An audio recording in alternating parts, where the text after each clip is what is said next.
So guys Vinicius Junior the joule of real Madrid crown जो कि हमारे बहुत ही चहेते प्लेयर हैं, one of the best. Unfortunately अभी अच्छी फॉर्म में नहीं है।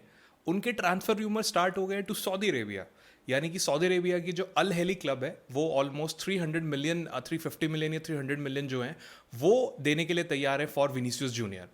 अब सवाल ये आता है, first of all to be honest मैंने ये एक्सपेक्ट नहीं करा था। मतलब मैंने जब तक न्यूज़ पढ़ी थी तब तक ये था कि सिर्फ ट्रांसफर्स की बातें चल रही हैं, थोड़ा सा लॉकडाउन चल रहा है, वो ज़्यादा पैसे मांग रहे हैं, रियल मैड्रिड वाले ऑब्वियसली इतना पैसा कभी देते नहीं है।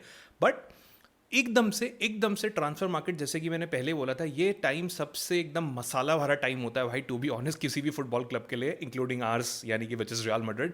सो एकदम से र्यूमर इतना ज़्यादा हवा कर गया कि मतलब अब आप ये देखो कि हर जगह ये चल रहा है कि उसने ट्रांसफ़र पे अग्री नहीं करा है, उसने कॉन्ट्रैक्ट पे अग्री नहीं करा है। वो अग्री इसलिए नहीं कर रहा है क्योंकि पीछे से ऑफर आ गया है, और वो अगर उनको मना करता है तो रियल मैड्रिड को कह रहा है कि देखो मैं उनको मना कर रहा हूँ तो मेरे को ज़्यादा, so many things is going on right now. तो आज की वीडियो में एक बहुत ही अनबायस्ड फैन होके, मतलब please don't think like a biased fan कि नहीं नहीं मुझे तो विनीसियस बहुत पसंद है, अब मुझे बिल्कुल पसंद नहीं है, उसके बेसिस पे हम जजमेंट नहीं करते हैं। एक बेसिक सा एक आउटलाइन ड्रॉ करते हैं कि क्या विनीसियस के जाने से हमें फायदा होगा या हमें नुकसान होंगे, ये क्या क्या चीज़ हो सकती है। मतलब end of the day you need to be practical enough to understand कि विनीसियस जा सकता है, और you need to be optimistic enough कि ये सिर्फ र्यूमर्स हैं। ऐसे र्यूमर्स तो रोनाल्डो के लिए भी बहुत चलते थे एक टाइम पे, but he was always there in the real Madrid. ठीक है, सो एक unbiased proper real Madrid fan की तरह एक बार डिस्कस कर लेते हैं कि क्या हमारे फायदे हो सकते हैं, क्या हमारे नुकसान हो सकते हैं, क्या एक्चुअली उसका जाना सेंस बनाता है या नहीं बनाता है। सबसे पहले जो मुझे एक पर्टिकुलर फायदा रियल मैड्रिड के लिए लगता है, मतलब पहले अगर हम फायदों की बात करें तो रियल मैड्रिड के लिए जो पहला फायदा है, ऑब्वियसली जो कि किसी से छुपा नहीं है, that is record breaking financial windfall मिलेगा आपको।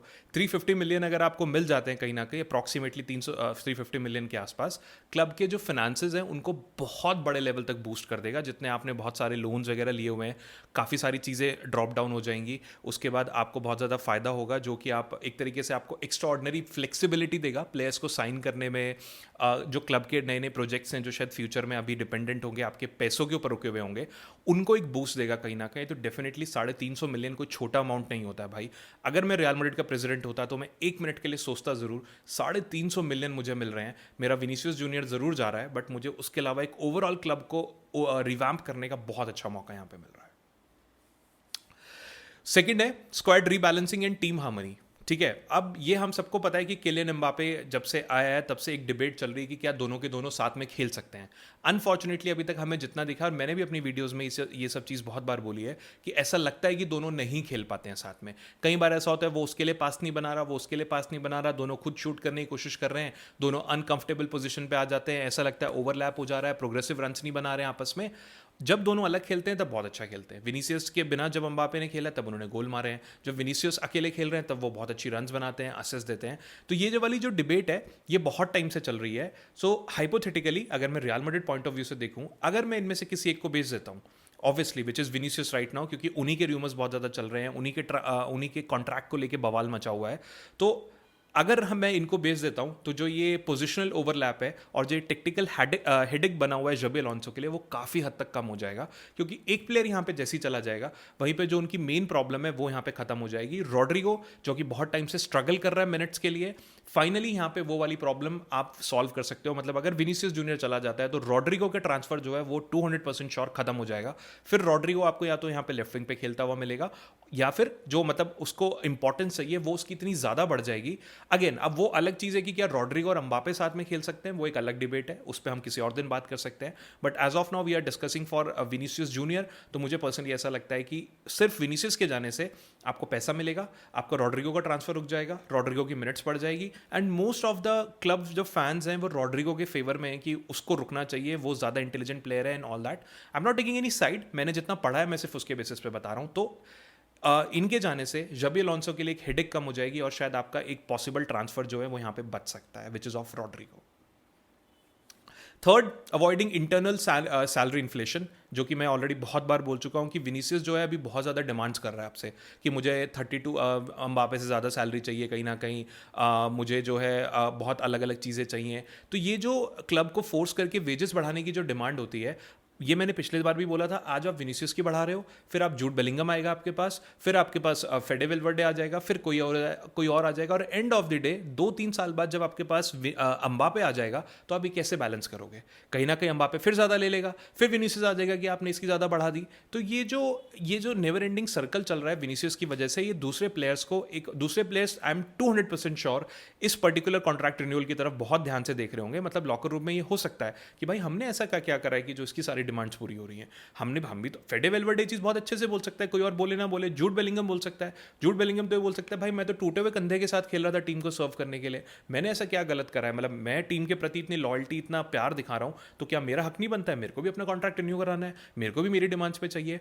तो ये जो इंटरनल सैलरी का ये जो इस टाइम पे इन्फ्लेशन चल रहा है, जो कि विनीसियस की वजह से आ सकता है, ये जो लॉकर रूम है उसको डिस्टेबलाइज करने का एक रिस्क यहाँ पे हो सकता है। और उसके बाद जो क्लब का वेज स्ट्रक्चर है वो बहुत गंदे तरीके से यहाँ पे हिलेगा, जो कि मुझे लगता नहीं है कि रियल मैड्रिड इस चीज़ का रिस्क लेगी। तो अगर आप विनीसियस को बेच देते हो तो रियल मैड्रिड यहाँ पे एक स्टैंडर्ड सेट कर देगी कि कोई भी क्लब से बड़ा नहीं होता, चाहे यहाँ पे बेलिंगम हो, चाहे अम्बापे हो, चाहे फेडे वेलवर्डे हो। हमने रोनाल्डो और रामोस तक को नहीं छोड़ा, तो Vinicius is not bigger than the club. और एक ये ऐसा एग्जाम्पल सेट करेगा कि बाकी प्लेयर्स आपके पास आने की हिम्मत भी नहीं करेंगे, ऐसा पर्सनली मुझे लगता है। फ्रेशनिंग द प्रोजेक्ट, तो अगर आप भाई ये जो सेल होगी विनीसियस की, ये आपको 350 मिलियन देगी, जैसे कि मैंने ऊपर बोला। ये आपके बहुत सारे जो प्रोजेक्ट हैं जो कि आपने फॉर एग्जांपल स्क्वाड को रिजुवेनेट करने की हमने जो अभी तक अपना चला रखा है, अभी तक हमने डेफिनेटली साइनिंग करी है, बट कुछ साइनिंग ऐसी है जो अभी भी हम कहीं ना कहीं अपने फंड्स के चक्कर में थोड़ा रोक के बैठे हैं कि पहले यार 2-3 बेच लेते हैं, फिर देख लेते हैं क्या होता है क्या नहीं, ये वो बहुत सारी चीज़ें। पर इसके अलावा हमारे जो कई सारे इंटरनल प्रोजेक्ट्स हैं जो क्लब के लिए, क्लब को कई सारी मार्केट्स अभी ओपन करनी है, वहाँ पे एम्बेसडर्स डालने हैं, पैसा जाता है इन सब चीज़ों में। वहाँ पे may be real Madrid academy खोलनी होगी, कुछ करना होगा, बहुत सारी चीज़ें हैं जो फ्लोरेंटिनो पेरेस के दिमाग में कहीं ना कहीं चल रही होंगी।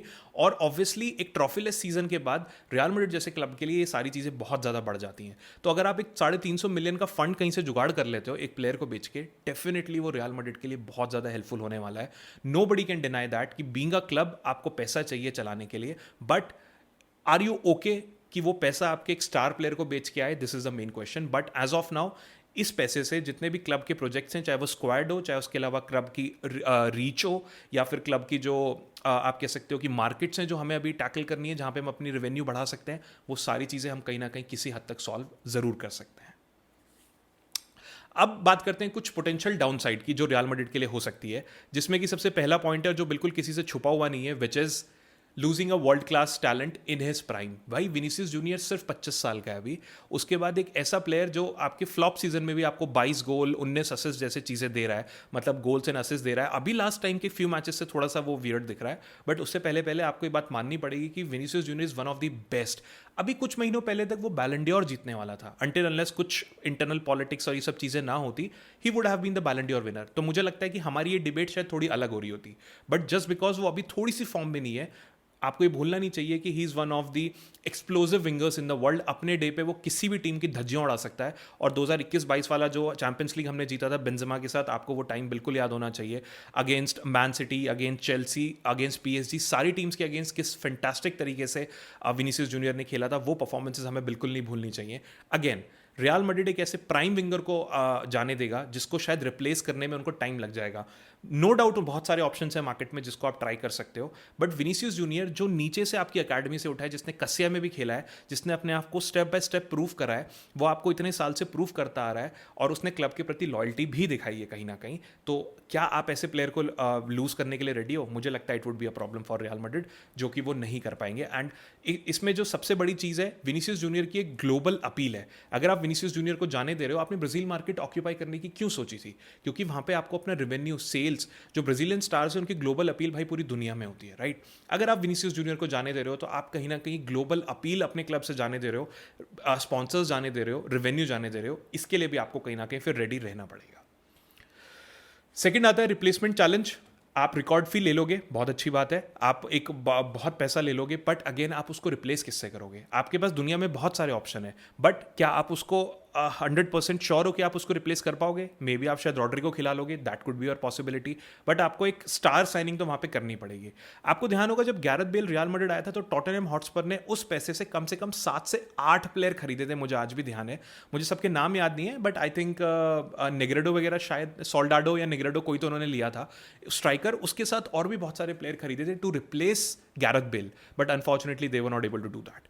सो सिर्फ 350 मिलियन लेके आंख बंद करके जस्ट टू हमें किसी को रिप्लेस करना है तो हमें वो पैसा फेंक देना है, मुझे पर्सनली ऐसा लगता है कि दैट वुड बी डिफिकल्ट, क्योंकि इस टाइम पे अगर आप सोचो आपके दिमाग में एकदम कोई प्लेयर नहीं आएगा जो विनीसियस की फ्लेयर, जो उसकी स्पीड है या फिर जो उसकी मैच विनिंग एबिलिटी है, जो उसको एज इट इज मैच करता हो। ऑब्वियसली बैठ के हम 10 नाम जरूर ले देंगे, बट जब पिच पे आते हैं ना तो सारे एट्रीब्यूट्स चेंज हो जाते हैं। पिच पे डिलीवर करना is something different, real Madrid में डिलीवर करना इज समथिंग डिफरेंट, दूसरे क्लब्स में डिलीवर करना इज एब्सोल्युटली डिफरेंट, ठीक है। सो सिर्फ हवा में बातें करना is okay, but when it comes to business, मुझे पर्सनली ऐसा लगता है जिस तरीके से विनीसियस जूनियर इस पूरे प्रेशर को सह रहा है, जिस पूरे प्रेशर के साथ खेल रहा है रियल मैड्रिड में, not every new player would be able to do that. फिर आप उसको 2 साल दोगे तो वो मुझे कोई सेंस नहीं लगता है। आप ऑलरेडी ट्रॉफीलेस जा चुके हो, ये सीजन आपके लिए जीतना बहुत जरूरी है।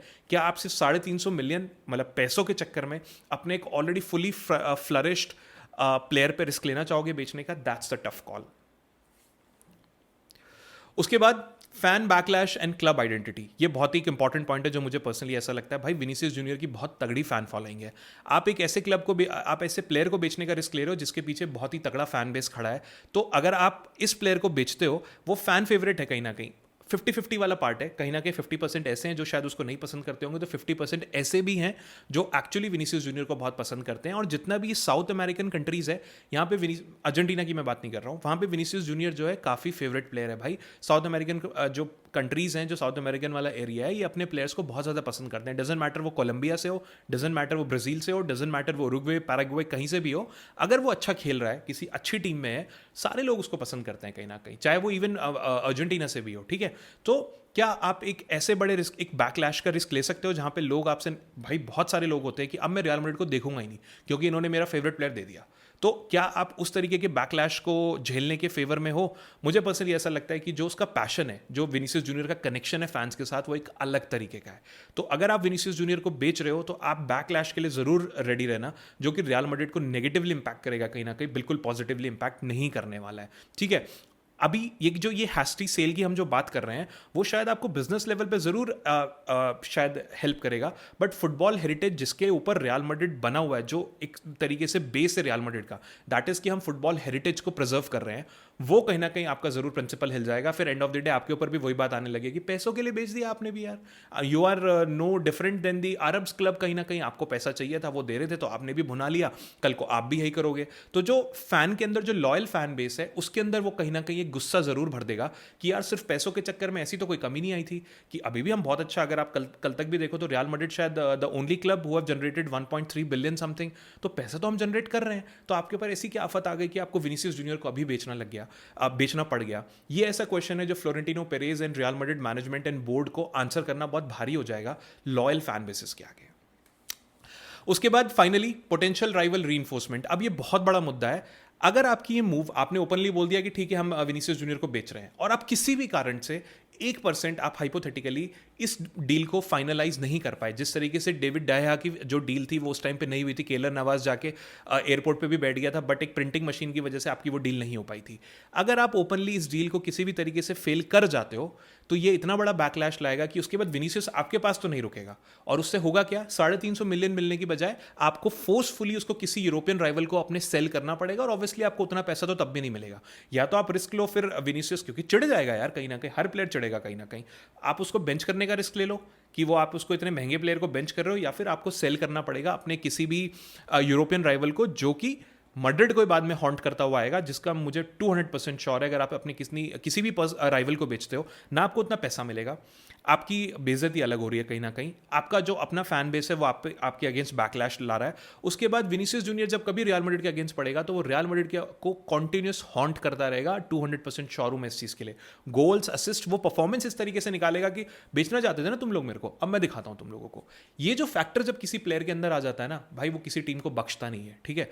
तो मुझे पर्सनली ऐसा लगता है कि अगर आपने ओपनली बेचने की सोची और आप नहीं कर पाए उस डील को फाइनलाइज, तो उसका जो बैकलैश आएगा वो आपके लिए बहुत मुश्किल हो जाएगा झेलना, और वो रियल मैड्रिड को यहाँ पे, क्या रियल मैड्रिड उतना रिस्क लेने के लिए तैयार है? मुझे लगता नहीं है भाई कि real Madrid is ready to take that particular risk. तो यार ये थे कुछ 4-4, 5-5 पॉइंट जो मुझे लगता है कि क्या हम रेडी हैं इन सब चीज़ों का आंसर देने के लिए। मतलब अगर आप बेचोगे तो definitely it would be the biggest deal in the football world right now, but unfortunately अगर आप नहीं बेचते हो और अगर आप बेच भी देते हो, क्या उसके बाद आप बैकलैश झेलने के लिए तैयार हो? आप पैसा जरूर कमा लोगे, बट जो आपकी फुटबॉल हेरिटेज, जो आपके फैंस, जिस चीज़ के लिए आपका जो क्लब है वो वर्ल्ड फेमस क्लब है, कि आप वो सारे प्रिंसिपल्स को यहाँ पे कहीं उनको भुला तो नहीं रहे हो? ये बहुत बड़ा क्वेश्चन है जो रियल मैड्रिड के लिए यहाँ पे बना हुआ है। फॉर्म आती जाती रहती है, थोड़ा टाइम शायद किसी को ज़्यादा लगता है, थोड़ा टाइम कम लगता है, बट अगर आप मुझसे पर्सनली पूछो, मुझे पर्सनली ऐसा लगता है कि रियल मैड्रिड को विनीसियस जूनियर इस टाइम पे नहीं बेचना चाहिए। हमने बहुत ज़्यादा इन्वेस्टमेंट करी है विनीसियस जूनियर में। हमने एक छोटे से बच्चे को एक तरीके से पूरा फ्लरिश करा है, उसको पूरा हमने यूरोप का पूरा एक्सपीरियंस दिया है, उसको बड़ी टीम्स के अगेंस्ट खेलने का एक्सपीरियंस दिया है। आप अपने बने बनाए प्लेयर को क्यों बेचना चाहोगे? वो भी 300-350 मिलियन, वो तो आप किसी अलग स्पॉन्सरशिप डील से वैसे भी कमा लोगे यार, वो तो आप बहुत सारी चीज़ों से अलग भी कमा सकते हो। और मुझे पर्सनली ऐसा लगता है कि ये सिर्फ अभी र्यूमर चल रहा है। अगेन फुटबॉल वर्ल्ड में कुछ भी हो सकता है, बट मुझे पर्सनली ऐसा लगता है कि Florentino Perez is not going to sell Vinicius Junior. The problem is the contract renewal only. उस पे किस तरीके से, जो अभी एक तरीके से स्टैंड ऑफ हो रखा है, उसको किस तरीके से सॉल्व करना है। सिर्फ रियल मैड्रिड के पास एक यही बहुत बड़ी प्रॉब्लम है सॉल्व करने के लिए। आप अगेन, मुझे नहीं लगता कि Vinicius Junior is going to Saudi Arabia, but मैं बहुत ही बायस्ड होकर नहीं बोलूंगा कि नहीं नहीं नहीं, नहीं जाएगा नहीं।